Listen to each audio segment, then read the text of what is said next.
Hello family, you're welcome back to my channel. If you are new here, my name is Bola, and if you're just seeing this face for the first time, I am a registered nurse in the UK. Thank you so much for joining.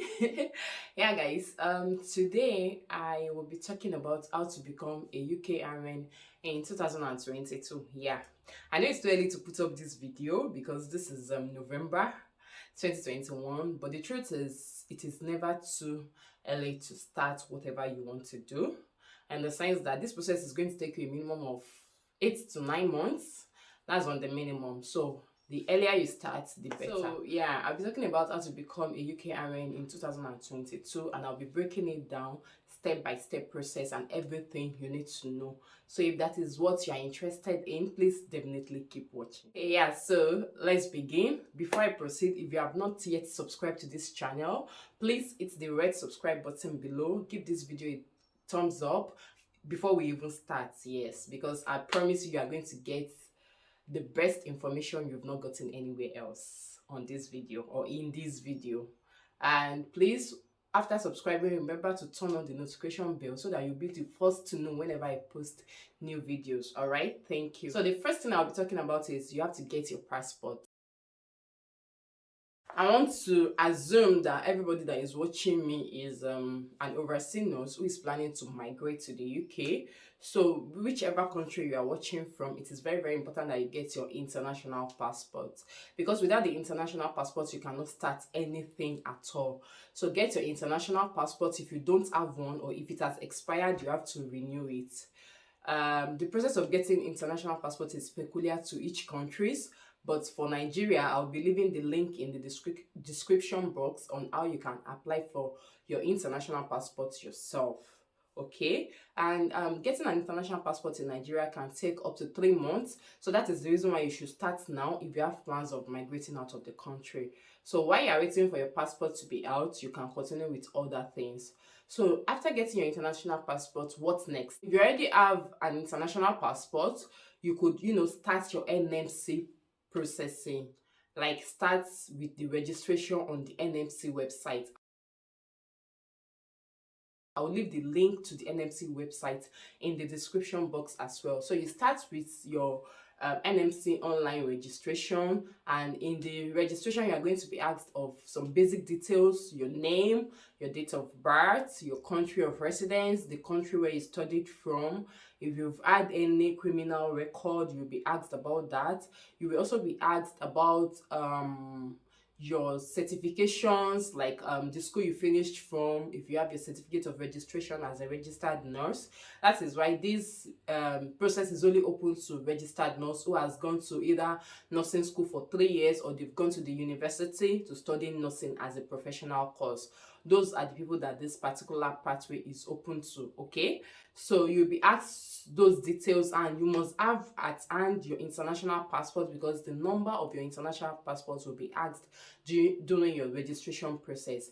And let me quickly mention that while you are registering on the NMC online, if you have if you're somebody like me that has 3 names, that is your surname, your first name, and your middle name, while you are entering your name, you will see a space where they wrote your name, then your surname beneath. What you're supposed to do is you write your first name, you give a space, and you write your middle name before you now enter your last name in the next box. Because most people have been having issues that they had to write a mail to NMC to correct that for them. So to just save yourself that stress, I think it's better for you to, make it that way from the beginning. So you write your first name, on the next, you give a space, you write your middle name, then in the next box you can fill in your surname. Yeah, that is one hint I want to drop about. So once you have registered with NMC online, you are going to get a mail. That mail is going to contain your CRM number, which is like your registration number. So once you have your registration number, you can proceed to apply for your verification of license and your certificate of good standing. So this is dependent on whichever country you study in. So if you study in Nigeria, you have to do your verification online with Nursing and Midwifery Council of Nigeria.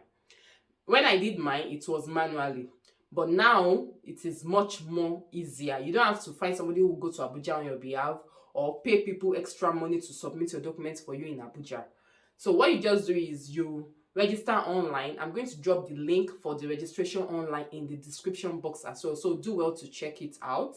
Make sure that whatever you are doing, you apply for your certificate of good standing as well. Please don't forget, because if you are only doing the verification of license or your registration and you do not select the certificate of good standing, you may have issues. You will have to pay another 17,500 naira. Yeah, in Nigeria, the certificate of good standing and verification of license both cost 17,500. But if you do not do it together, you will pay another 17,500 naira to get your certificate of good standing.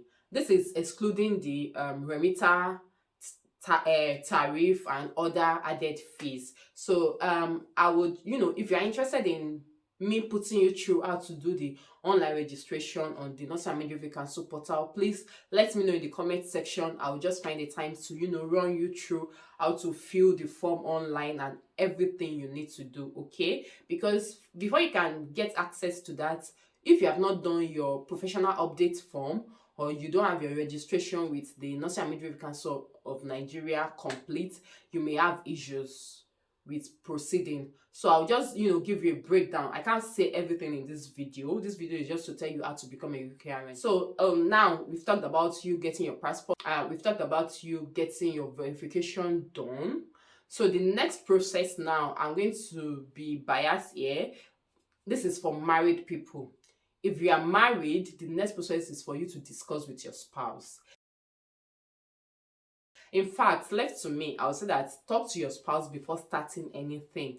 That is, if you have a very understanding spouse, talk to your spouse that, okay, I've heard that there's this opportunity out there and I feel it will be very beneficial to us both. It depends on the kind of person your partner is. If your partner is a politician in your own country and you don't have money issues, you don't have any problem, you don't have any reason why you have to migrate, that's just being on the lighter note.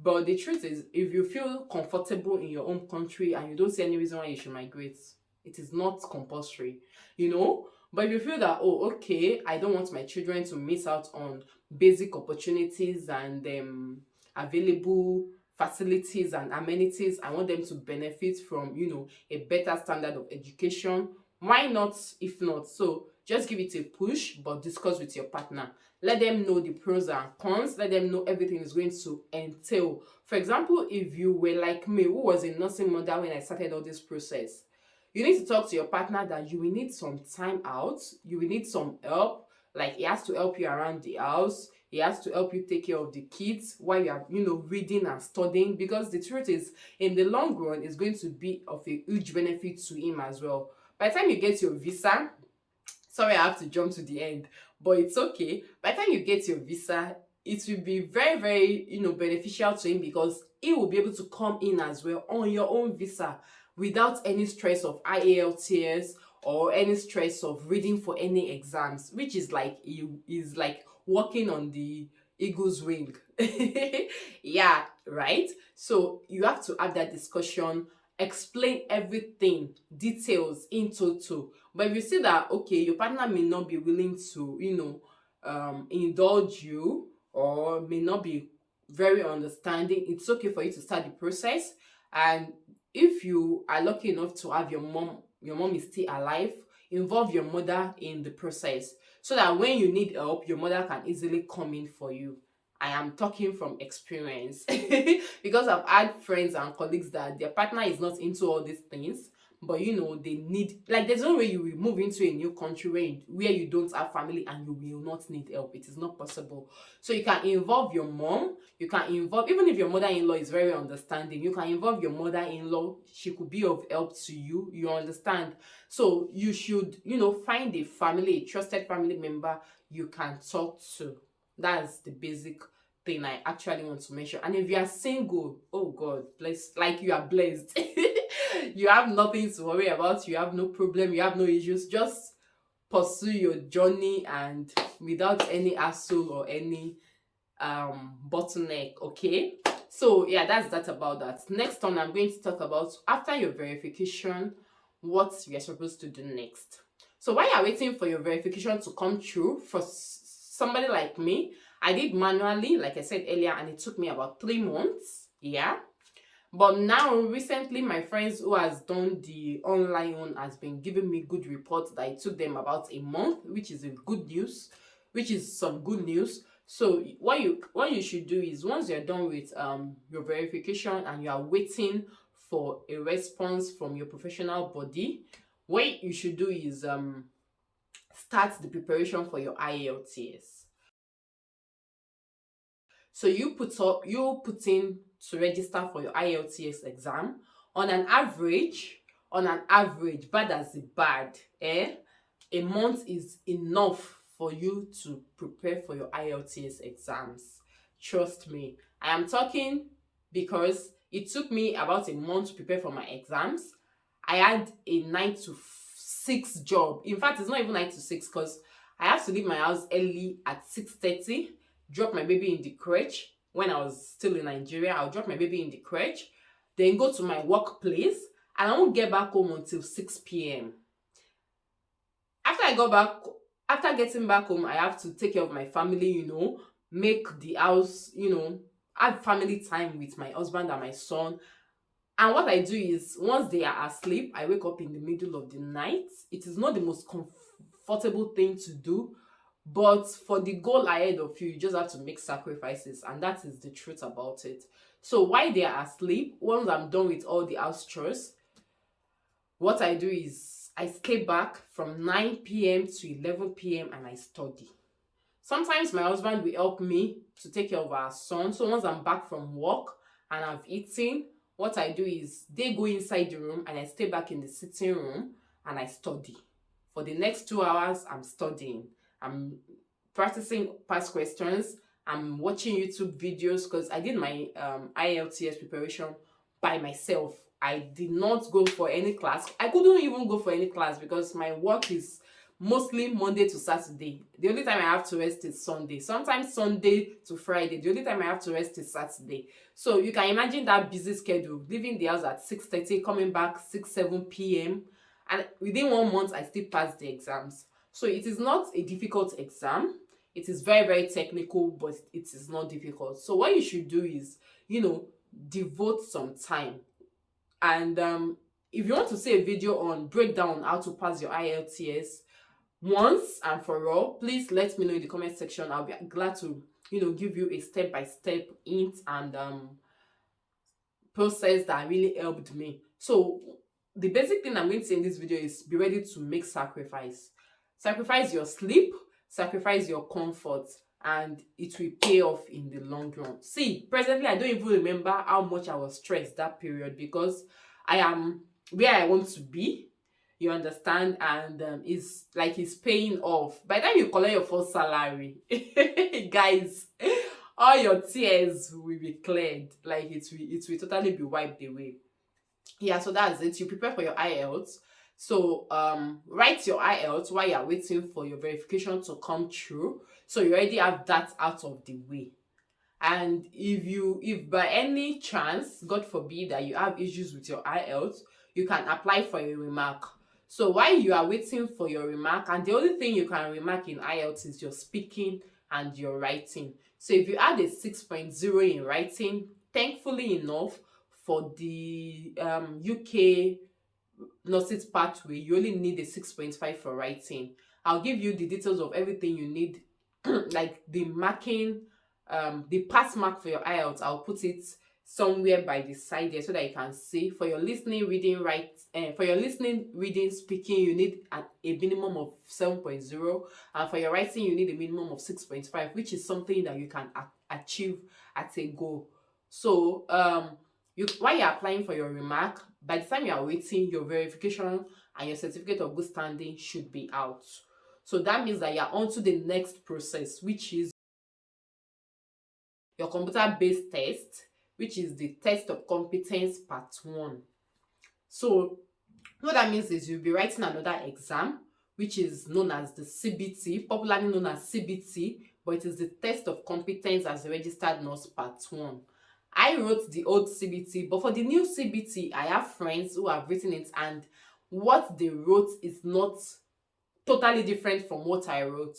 So if you have some CBT materials around you, please do well to read it and go through it. It will be very, very beneficial to you. I had some calculations in my own CBT, and the new people also had calculations, which are very, very cheap calculations that you can solve with your head. So don't worry yourself about CBT. If you need materials on CBT, please go to Facebook. There are a lot of CBT groups on Facebook where they drop materials that will be very, very beneficial to you. You can also search for MMA, because when I started my own process, I joined MMA. I wanted that agency to help me, but sadly for me, I couldn't proceed with them. I joined them in February. No, I joined them in January. By February, March, there was that memo that agencies are no longer allowed to recruit from developing countries, so you have to do it by yourself. So I came to UK on a DIY level. So I did everything myself. No agency, nothing helped me. I only had a friend that Twitter gave me. That my friend, like, he literally held my hand to come to this UK. I had a lot of friends that I messaged and I asked questions, and guys, that's the story for another day. We thank God for where we are. But I'm grateful for Tunde. I'm grateful for Itunoluwa. Those two guys, they gave me a breakdown. They gave me detailed information I needed. Every step of the way, they were there with me. In fact, at some point, I was like, I'm being a bone in these people's throats. But they did not mind. They were there for me. They answered my questions without me feeling like I was a burden to them. Even presently, as I'm in the UK, they are still there for me. You know, I'm new here. They've been here for a year and over, and they've been answering my questions every step of the way. So the truth is, you cannot do it alone. Forget it. Like, you cannot do this migration process alone. It is not possible. So you need people by your side. That's just to digress. So back to what I was saying. You are going to, write for your CBT exams. Let's say that you've passed your IELTS and that is out of the way. So you write your CBT exam. Your CBT exams is a total of, I think, 140 questions, and about 30% of that question is a theory question. So that theory question is just basically testing your knowledge on some basic nursing scenarios. That's the way it works. It's not like you will write an essay or you write a theory. No. It's a computer-based exam. It is an objective exam. You understand? So what you do is you have some scenario that is nursing related that you are going to answer questions on. I have plans to bring somebody to the channel sometime soon. She's going to, I'm going to invite her over, and she's going to tell you the details about what she encountered in her CBT exam. She wrote the new CBT exam, so she's going to give you details of everything, all the questions she encountered in her CBT exam, which is why you should subscribe to this channel, guys. Subscribe so that you don't miss out on all this premium information, okay? All right, so that's by the way. So your CBT exam is going to last for about 2 hours on an average. So, and you are going to get your results in 24 hours. It is that fast. So once you have your CBT exams done, you are going to see it on your portal that you have passed your exams. I'm going to give you a breakdown of the cost, step-by-step process of the cost. I can't put it in this video. It will be too long and too cumbersome for you to comprehend. So I'm going to create another video for that, where I'll talk about the process, the step-by-step process, where I'm going to talk about the cost of each stage. So once you have your CBT done, you have your IELTS checked, the next thing you should start doing is start applying for jobs. There are 3 different sites you can use to apply for jobs, but for myself, I used 5 different sites. I used track.jobs, I used NHS job website, I used LinkedIn, I used Indeed, and I used what's the last one? I used Twitter. And I'm going to explain how I used Twitter to search for jobs. So for the job hunt, that will be another video, guys. So if you are interested, Let me know in the comment section. I'll be glad to create a video on how to search for jobs, how to create your CV in the UK standard for nursing. I'll create another video on how you guys can, write your supporting statement in such a way that it will be convincing for your recruiter to give you a slot for interview. Yeah. Then I'm also going to, teach you guys on what to look out for when you're searching for jobs as an international educated nurse who is planning to come into the UK. All right. So let me know if you're interested in all of this in the comment section. Thank you. So once you start applying for jobs, while you're doing that, I would tell you that you should start the process of your police certificate registration. So what that means is, because after you've passed your CBT on the NMC portal, you will be expected to pay some money. But before you get to that point, you have to enter your police registration certificate and also your medical medical fitness certificate. So what that means is you have to talk to somebody in the police station that is closest to you.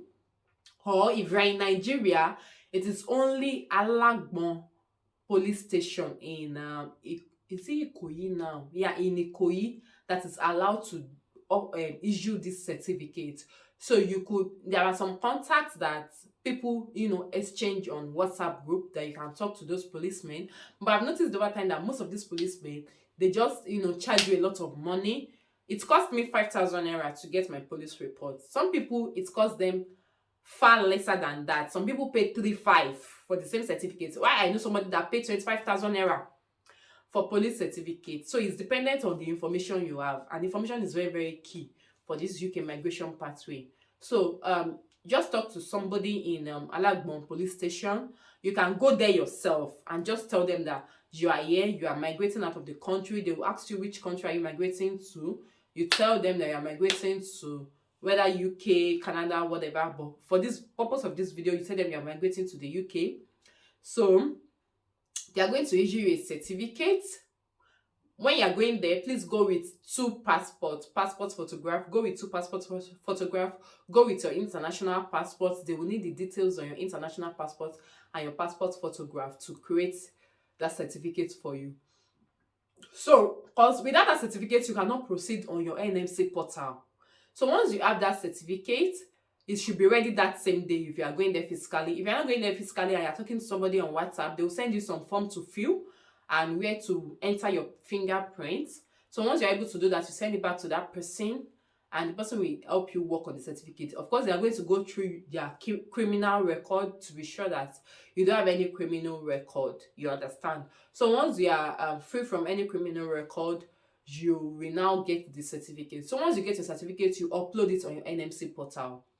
So once you upload it on your NMC portal, it's going to take you to the next stage, which is medical fitness certification, something like that, where you are going to enter the details of your family doctor. If you have one, if you don't have one, if you're a nurse and you work in an establishment, you could talk to one of the doctors at your place of work who knows you very well, maybe who has treated you before once or twice, and talk to that person. That person is going to, drop their name, their phone number, their office address, and their email address. So you you will enter that into your NMC portal. What's it called now? You will enter it into the space provided in your NMC portal. Once you enter it, it will send a mail directly to their inbox. So you have to continuously ask your medical personnel if they have received any mail from NMC. It is very, very easy for them to not see it. So tell them to check their junk mail or their spam if they don't see it in their inbox. But as soon as you enter it and you have uploaded your police certificate, you will get that mail. But in my own case, it was different and it may be similar for you. After I entered my police certificate, I had to pay for my £153. That is your final registration payment before you write your OSCE. So you have to pay that money. It is a total of £153. So until you pay that money, you may not be able to access this stage of medical fitness certification. You understand? So you have to pay that money. Once you get that money paid, you are going to get the mail, and it will be forwarded to your doctor. So once they get the mail, you may just you can easily fill it with them, because they're going to ask some very personal questions, and it's possible that your doctor don't have some of the information on that mail or in that mail. So it will be good for you to be there with him, so that with him or her, so that you will, provide the information and put them through on how they should fill the form. Okay, so once you're done with that, that's out of the way. So the next thing for you to do is start applying for jobs. Like as much as possible, apply for jobs. I had over 100 and something applications, and I got just 3 interview slots. Guys, it was not even funny. It was not funny. At some point, I wanted to give up. My husband said, "No, you started this, you must see it to the end." It wasn't funny. It was very, very challenging. It was very, very demanding. It was stressful, but it was worth it. Abby, yes, now it was worth it at the end of the day. So you must increase your tenacity, raised to power 100. By the time you start applying for jobs, you can be lucky. Jobs can come to you very, very easily, but trust me, guys, it could be very, very demanding. So like I said earlier, I'm going to give you another video on what to do when you're applying for jobs, because I made a lot of mistakes as well. I should acknowledge that. But thankfully, for my friends that I spoke to, who were able to review my supporting statements for me, and they just give me hints on what to do, which is what I'll also be providing for you guys. So watch out for that. Yeah, so once you are done with your job applications and all of that, the next thing for you to start preparing for is interviews. Immediately you get your first job interview like this, hey, that day, the kind of joy that will radiate in your soul, you don't have an idea. So start preparing for interviews. I will create another video on what to do when you're preparing for interviews. How many videos have I promised you guys? God. Anyway, I trust God for strength. I'll be able to do that. Hopefully I get the time to. So I'll, create a video on what to do, so that you'll be able to smash your interviews and you'll be able to impress your recruiters. Yeah, so that's about that. And once you get your interview slot and you pass your interview and you're given a job offer, please go through your job offer very, very, very, very well. It is very, very important. It is as important to you as anything else in this world, because there are a lot of recruiters out there. Some of them, their job offer is nothing to write home about. It is like you coming to suffer yourself here in the UK. So you have to go through your interview your job offer very, very well. And I think I should also create a video on what to look out for in your job offers. So that's a lot of videos that is waiting for you guys. So subscribe to the channel, okay? So once you get your job offer, they will ask for a pre-employment documentation. So they will ask you to send in some documents, and they will ask you to fill in some forms. So once you get out of the way, please don't stop applying for jobs until you get your certificate of sponsorship, which is popularly known as COS. Do not stop applying for jobs, because getting a job offer, it is not enough. You have to get a certificate of sponsorship for you to have surety that there's 98% chance that these people are ready to bring me into the UK. Because I have friends that they got their COS and their COS was revoked, and they couldn't travel again. They had to start job application process all over again. Okay, so you have to be very sure about your employer, that they are very, very reliable, and that is another thing you have to look out for when you're applying for jobs, which is what I'm going to talk about when I create a video about job application for nurses in the UK. There are a lot of factors you have to consider. Some employers don't have good CQC rating. You don't want to go with such employers, because it is not good for your career. It is not good for your CV. It is not good for anything that has to do with your migration status on the, okay. So yeah, so once you get your COS, I would say you go for your TB test. Although these days it's becoming very, very slim and difficult to get allocation for TB test. TB test is just like those medical checks you do before you go for your visa appointment. So I would advise that once you get your job offer letter, okay, so you go for your TB test. You can use the address of any job you get initially to do your TB test. And if your employer, if the new employer you are, because it is possible that you are not going with your first employer that gave you the job offer, so you may want to change employers. So if you feel that you had entered the address of the initial employer and you may need to change it, it's just going to cost you 8,500 naira to change your employer's address. Okay, it depends. Some employers don't mind. You may just use the previous one for them. They don't mind. Okay, but if your employer do mind, you just change with 8,500 naira. Okay, so once you have your TB test certificates done, it will be very, very easy for you to apply for visa. Guys, your police certificate, it's according to the constitution in Nigeria, for example, it's going to last you for 3 months. But I will tell you that you don't need to renew it when you're coming to the UK, because in the UK you are going to get your DBS done in 3 months. So that means that from the time you apply for job up till the time you will be coming to the UK, once it has not exceeded 1 year, it is very, very okay to come with that initial police certificate. You don't have to renew it, because people will go back to renew and it's going to be a waste. You only need 1 police certificate. The one you uploaded on your portal is the same one you'll be using for your OSCE examination.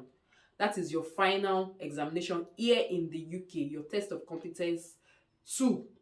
So you don't have to renew police certificate if it has not exceeded a year since you collected the first one. Okay, so I just said let me talk about that since I remember. So once you have your TB test done and you've gotten your COS and you're sure that you are going with that employer, you are going to put in for your visa appointment. In some cases, your employer may be the one paying for your visa appointment, and in some other cases, you may pay yourself and they will have to refund you. It depends on the particular employer you'll be traveling with.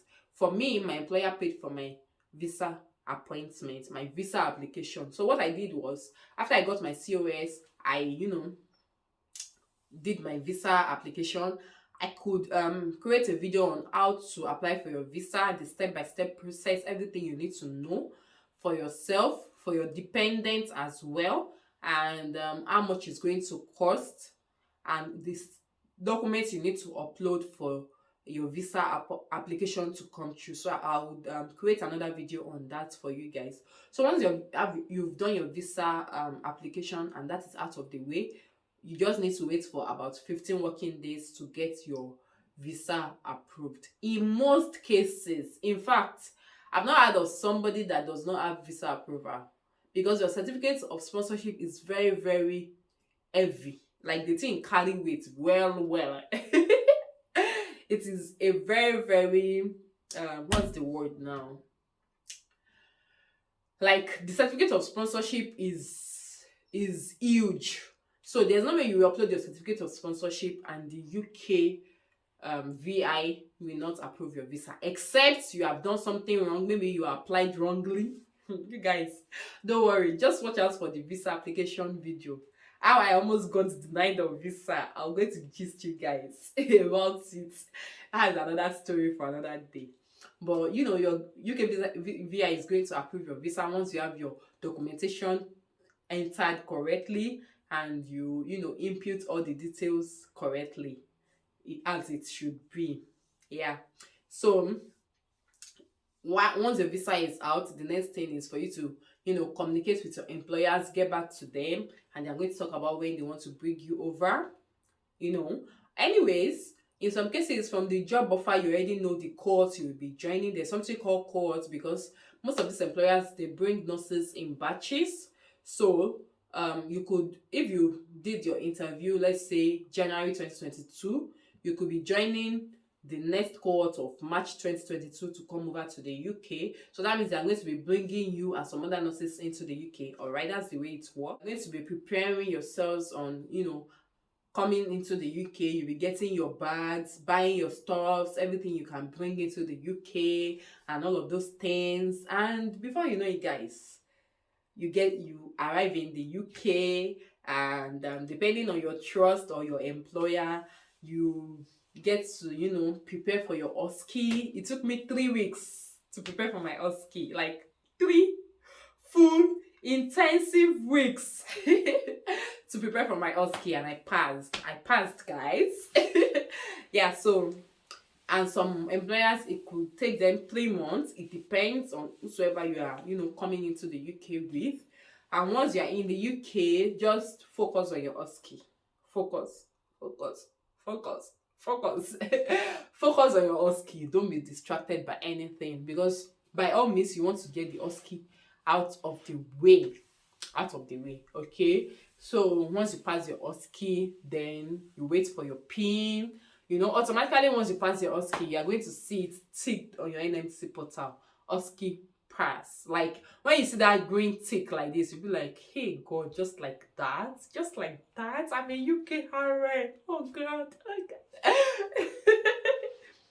Yeah, so once you become a UK RN, you wait for your PIN. While you're waiting for your PIN, some of your employers may send you to the world to do some band 4 jobs. Why, if you are lucky, you can just flex and just have some time to yourself, get your else for work appointments done. While you are doing that, you could be introduced to some courses on the Green Brain, that's what they call it.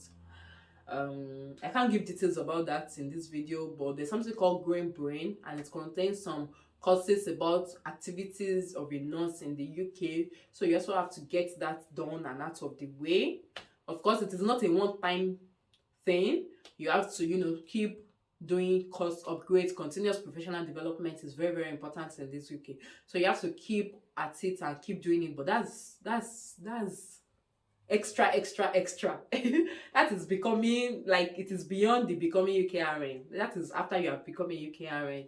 So yeah, that's it. That's everything you need to know about becoming the UKRN. And any other thing? Did I miss out any other thing? No, guys, that's basically everything. Yeah, so it's just a very simple process, and you are here. You get your BRP, you register with a GP, and your life just continues in a very, very beautiful way like that. So that's basically everything for this video. I think I have talked too much. That means I have given you guys a lot of details, a lot. So yeah, if you have any question for me, let me know in the description box down below. I'll be glad to answer. If there's any other thing you want me to talk about, please let me also know in the description box below, and I'll either create a video about it, and if it's just something short, I'll just give you a detailed information about it as well. So guys, before you go, hit the subscribe button now so that you can get much more information on every step of the way. Okay, all right, so I'll see you guys in the next video. Till then, stay safe and stay blessed. Bye.